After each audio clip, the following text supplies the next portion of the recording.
I'm telling this story when I'm 28 years old. What happened to me 6 years ago? When I was a senior computer engineering student at Stanford University, meeting Sebastian Clarke was a coincidence. He sat next to me in the campus library while I was working on an algorithm assignment. He was handsome, athletic, definitely looked straight. But the looks he gave me when no one else was around were different. "I'm having trouble solving this problem," he had said that day.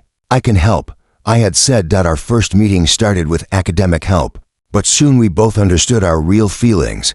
Sebastian's family pressure, social expectations, everything forced him to appear straight. "My family is very conservative. Damien," he had said one night, "my father Robert Clarke is a partner in a big law firm. My mother Helen is a socialite. They would never understand me." We had a secret relationship for 2 years. Sebastian pretended to date Victoria Blackwood, a girl from a wealthy family on campus. I was his dirty secret. We only met at night, in places where no one would see us. As graduation approached, Sebastian began to change. His family was pressuring him to marry Victoria. What he told me one night destroyed my life. "Damien, this relationship has to end. You're a very good friend, but I'm not gay. This was just an experience. I was curious. Now it's time to return to my real life, to Victoria. An experience?" I had asked. "What we lived together for 2 years was just an experience." "Yes," he had said coldly. "You understand, don't you? I have family responsibilities." I was heartbroken. But at that time, there was something Sebastian didn't know. The mobile app I had been developing for the last 6 months had become very successful. My student interaction platform called EduConnect had caught the attention of major tech companies. 2 months after Sebastian left me, I sold my app to TechCorps for $2.5 million. I had become a millionaire at 22, but Sebastian was unaware of this because I had kept it secret from everyone. 8 months after breaking up with Sebastian, I received the wedding invitation. There was a short note in the envelope. "I hope you'll come as a friend." Sebastian as a friend. This word had burned inside me. That's how he summarized our 2-year love when the wedding day came. It was being held at a luxury venue in Beverly Hills. 300-person guest list, orchestras, crystal chandeliers. It was a ceremony showing the power of the Clarke family. When I saw Sebastian in his tuxedo, he was still very handsome, but there was unhappiness in his eyes. Victoria was a beautiful woman, but the expression on Sebastian's face was a forced smile. During the ceremony, Sebastian's eyes kept looking for me. When the question, "Do you accept?" came, he paused for a moment. He looked at Victoria, then at me, and said, "I do." During the wedding dinner, I took the stage. When I took the microphone, the hall fell silent. "Hello, I'm Damien Rodriguez. I'm Sebastian's close friend from university. I'd like to share something about him on this special day." Sebastian's face went white. He didn't know what I was going to do. "Sebastian, you told me I was just an experience. Do you know how valuable that experience was?" Everyone in the hall was listening curiously. "Thanks to that experience, I sold the company I founded in the last 10 months for $2.5 million. Has anyone heard of EduConnect?" "Yes, that's mine." The hall gasped in amazement. Sebastian was frozen. "Sebastian, I was very sad when you left me, but now I understand you did me the biggest favor, because without you, I couldn't have achieved this success. Thank you." I had spoken kindly, but the underlying message was clear. Sebastian had made a huge mistake. "Victoria, take good care of Sebastian. He's a very experienced man," I said with a smile. I put down the microphone and returned to my table. Sebastian couldn't get out of shock. Victoria was starting to notice her husband's looks at me. After the wedding, Sebastian started calling me. "Damien, we need to talk." "What are we going to talk about?" "Sebastian, you made your decision. I was just an experience, remember? Please, I know I made a mistake. A mistake. You made your own decision. Now live with the consequences." But as much as I wanted revenge, I was also curious about Sebastian's real feelings. 6 months later, we met at a cafe. "Damien, what I told you that night wasn't true," he said with tears in his eyes. "You weren't an experience. You were my first real love. But my family, society. I lied out of fear. So what now? Are you happy with Victoria? No, I think about you every night. Victoria is a good woman, but I don't love her. I'm betraying myself every day. After this conversation, Sebastian's life began to change. 1 year later, he divorced Victoria. He came out to his family about his sexual orientation. His father Robert had a hard time accepting it, but his mother Helen was more understanding. Son, I want you to be happy, Helen had said. Sebastian slowly began to make peace with his identity. He met a lawyer named Marcus Thompson and found true love. Marcus was both handsome and confident. Sebastian began to feel free around him. 2 years later, Sebastian called me again. Damien, I want to ask you something. Marcus and I got engaged. Would you come to our wedding? This time I hesitated. The old pains were still there. Sebastian, this is difficult for me. Please, you helped me find my identity. If it wasn't for that painful period, I couldn't have faced myself. I would never have met Marcus. I finally went. Sebastian's second wedding was very different. Smaller, more intimate, but much happier. I was seeing Sebastian's genuine smile for the first time. He had mentioned me in his wedding speech. One of the most important people in my life is here. Damien Rodriguez. He gave me courage, taught me the truth. He was the beginning of the process that led me to meet Marcus. 3 years later, when I visited Sebastian and Marcus's house, I saw a very changed man. Sebastian was now actively working for LGBTQ+ rights. He was mentoring young people. Damien, your speech at that wedding changed my life. He had said, that day, I realized what a big mistake I had made. But at the same time, I found the courage to face who I was. I had also changed a lot during this process. After EduConnect's success, I founded an investment fund called NextGen Ventures. I was providing special support to LGBTQ entrepreneurs. We started collaborating with Sebastian on the Second Chances program. We were helping young people trying to discover their identities. 4 years later, Sebastian called. Damien, Marcus, and I are adopting an 8-year-old boy, Tyler. We want you to be among our close family friends who can be a role model for him. When I first saw Tyler, he was a very sweet child, shy but curious. Tyler, this is Uncle Damien. He's Dad Sebastian's closest friend. Marcus had said, hello Tyler. I'm very pleased to meet you. Tyler got used to me over time. I was teaching him technology. We played games. Watching Sebastian learn how to be a family was very touching. 5 years later, when Tyler was 13, he had asked me, Uncle Damien, Dad Sebastian used to love you, didn't he? He was a very smart child. Yes, Tyler, he used to love me. But now he loves Dad Marcus, and they're very happy. Are you ever sad? No, Tyler. Because Dad Sebastian is happy. Seeing him happy as a friend makes me happy too. But the story doesn't end here. The years after Sebastian's experience, comment completely changed both our lives. NextGen Ventures' success continued. In 2019, I made it to the Forbes 30 Under 30 list. Fortune magazine named me Tech Investor of the Year. But the most pride-worthy was the support I gave to LGBTQ+ youth. I founded the Damien Rodriguez Foundation. It provided scholarships, psychological support, and mentorship to young LGBTQ+ individuals experiencing identity crises. Sebastian helped me a lot in establishing this foundation. Damien, you want to give others the second chance you gave me, he had said at the foundation's opening ceremony. This is very meaningful. Sebastian had also made big changes in his own path. He left his father Robert Clarke's law firm and moved to a civil society organization, working for LGBTQ+ rights. Together with Marcus, they started a program called Coming Home. At Tyler's 15th birthday, we had a small party at their house. Tyler had asked me, Uncle Damien, do you ever think about getting married? I do think about it. Tyler, if I find the right person, someone like Dad Sebastian, this question made me think. No, Tyler.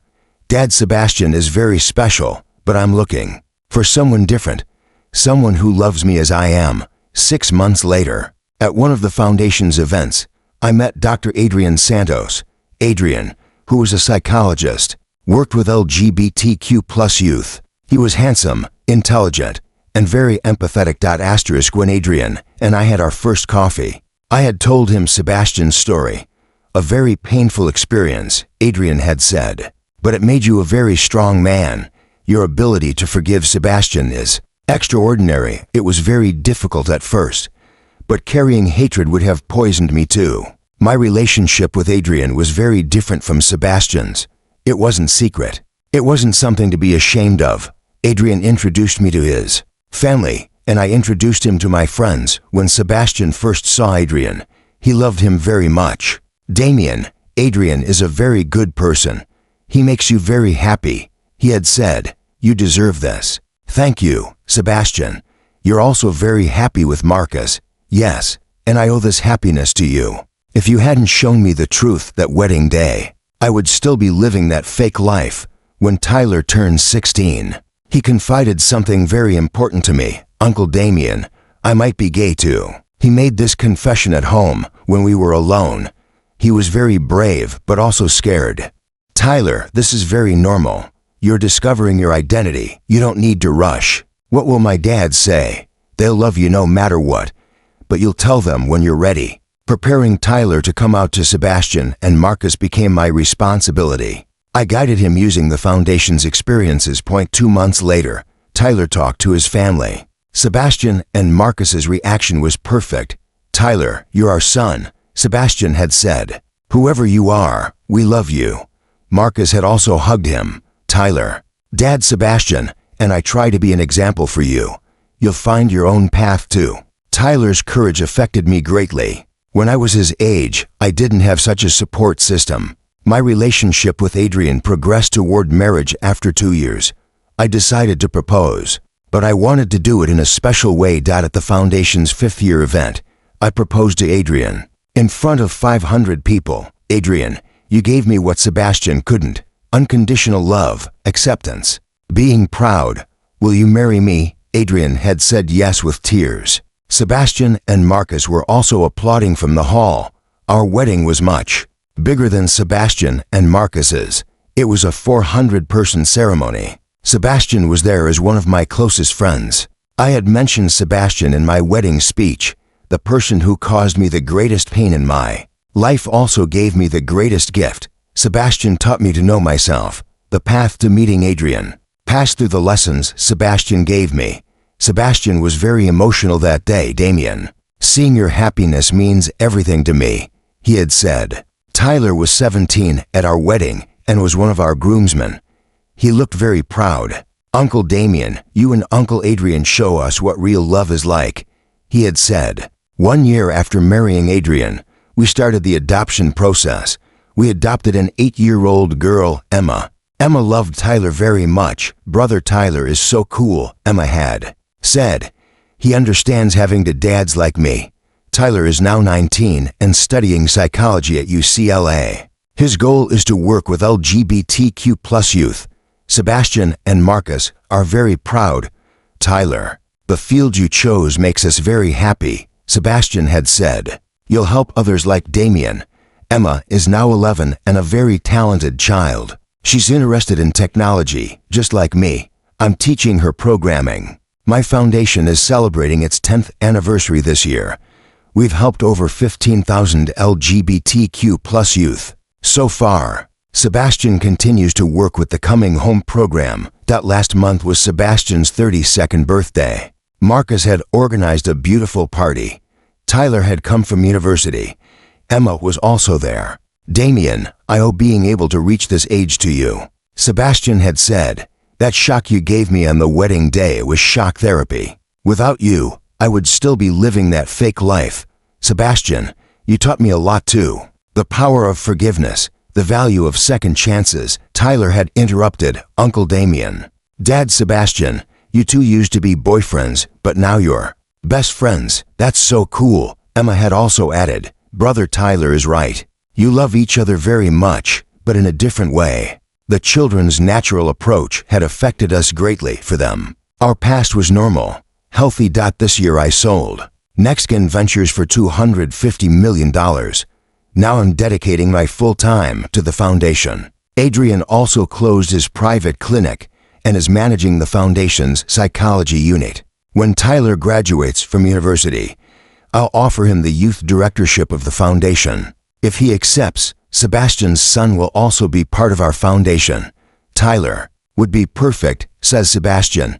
He embraced your values, Damien. When the COVID-19 pandemic started, our foundation's work took a big hit. LGBTQ+ youth became even more isolated. Due to the stay-at-home requirement, many faced pressure from their families. Sebastian and I prepared an emergency plan. We launched the Virtual Safe Spaces program, online group therapies, 24/7 counseling lines, digital mentorship programs. Damien, there's more need during this period, Sebastian had said. Young people are trapped in their homes. Tyler also started participating online from university. Despite being 20, he had very mature approaches. Uncle Damien, I can also talk to my peers. They can open up to me more easily, he had said. With Tyler's suggestion, we launched Peer Support Network. The peer support system was very successful. Adrian worked very intensively during the pandemic. During the time we stayed home, he also took care of Emma's education. Emma is very smart, Adrian would say. Her technology skills are surprising. Emma had indeed learned coding during the pandemic. At 12, she was developing simple applications. After the pandemic was brought under control, we decided to expand our foundation internationally. Sebastian and Marcus's connections in Europe were very helpful. The first place we opened was London. We partnered with British LGBTQ+ organizations. Damien Rodriguez Foundation, UK received great interest. We reached 2,000 youth in the first year. Sebastian had given a speech at the London opening. This foundation is very special to me because it was born from the most painful period in Damien's life. Now it has become a door of hope for thousands of young people. Tyler had come to London for an internship from UCLA at that time. He was actively participating in the programs there. Dad, Sebastian is right, Tyler had said. Uncle Damien's story is very inspiring. I want to create such an impact when I grow up too. A very important development happened this year. Forbes magazine put me on its cover. The interview titled From Heartbreak to Hope, Damien Rodriguez's Journey. In the interview, I told Sebastian's story in detail, how the experience comment motivated me, how I chose to do good instead of seeking revenge. That experience comment changed my life, I had told Forbes. It taught me that sometimes our biggest pain becomes our biggest purpose. Sebastian was very emotional when he read the interview. Damien, you didn't portray me badly. On the contrary, you showed that we can change, he had said. Sebastian, you changed too. Our story is not just mine, but both of ours.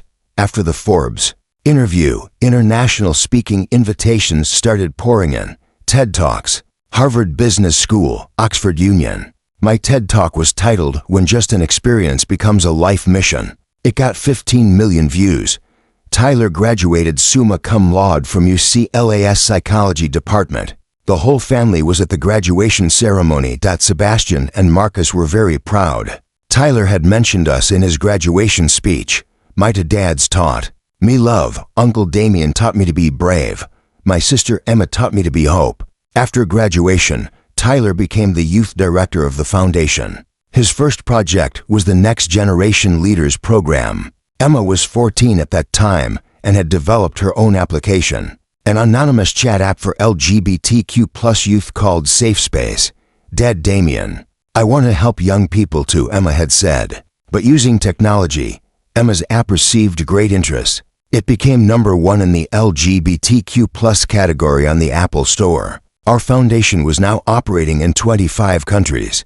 Its name became the Rodriguez Foundation Global. Our annual budget exceeded $50 million.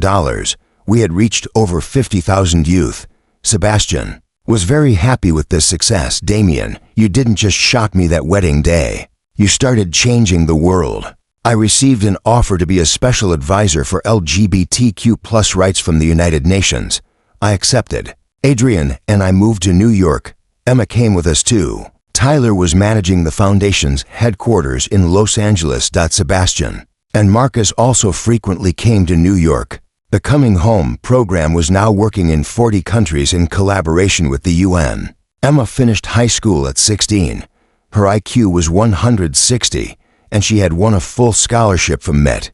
Dad Damien, I'm going to study computer engineering at MET, but not just coding. I want to develop technology for social impact. Emma's vision had affected me greatly. She was now taking over this mission as the third generation. Asterisk, she had said in her high school graduation speech, 16 years ago, a man told another man, "You were just an experience." This sentence changed two men's lives. Now it's touching millions of young people's lives. I want to increase this impact with technology too. Sebastian was crying while listening to that speech. Damien, look what we've caused. Emma is embracing your values. Today, as I tell this story, 9 years have passed since Sebastian's experience comment. That sentence is now affecting 3 generations. Sebastian, 35, is now an international LGBTQ+ rights advocate. Tyler, 22, is coordinating 15 countries as the foundation's youngest director. Emma, 16, is preparing to develop world-changing technologies.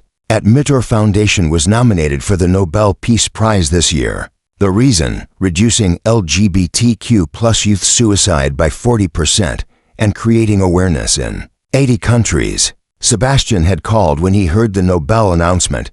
Damien, you've been nominated for Nobel. This is incredible. Sebastian, this is not just mine. You, Tyler, Emma, Adrian. It's all of our success. No, Damien, you could have taken revenge. That wedding day, but you forgave and became great. That's what earned the Nobel. Tyler applied to Harvard for graduate school. His goal is to become a clinical psychology specialist for LGBTQ youth.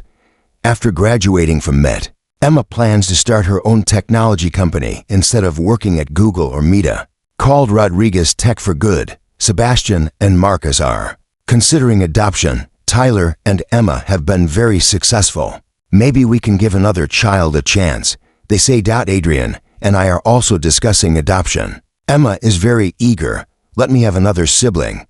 I'll teach them technology too. Last week was Sebastian's 35th birthday party. We had a small gathering at their house. Tyler had come from Harvard. Emma was also there. While cutting the cake, Sebastian had made a speech. 35 is a nice number, but my real age is 9, because my real life started 9 years ago. After Damien's speech at that wedding, Tyler had interrupted, Dad Sebastian, then Uncle Damien gave you life. Emma had also added, Brother Tyler is right. Dad Damien didn't just give life to Uncle Sebastian, but to all of us. At that moment, everyone in the room, Sebastian, Marcus, Tyler, Emma, Adrian, and me, was very emotional. Sebastian's experience comment was no longer just a memory, but had become a legacy. This legacy lives on in Tyler's research at Harvard, Emma's projects at MIT, our foundation's work in 25 countries. And I know this story doesn't end here. It will continue in Tyler's future family, in the company Emma will establish, in the children Sebastian will adopt. Sebastian's words, "You were just an experience 9 years ago," are now becoming. We are creating experiences that change the world. This is real revenge, love instead of hate, forgiveness instead of resentment, building family instead of loneliness. Sebastian didn't just shock me that wedding day. He gave me my life's mission. And today this mission has become a bridge connecting 3 generations. I'm updating this story on the 10th anniversary. Tyler graduated from Harvard with a PhD degree. His thesis was on intergenerational trauma healing in LGBTQ families. Emma graduated as MIT's youngest graduate and founded Rodriguez AI Ethics Lab.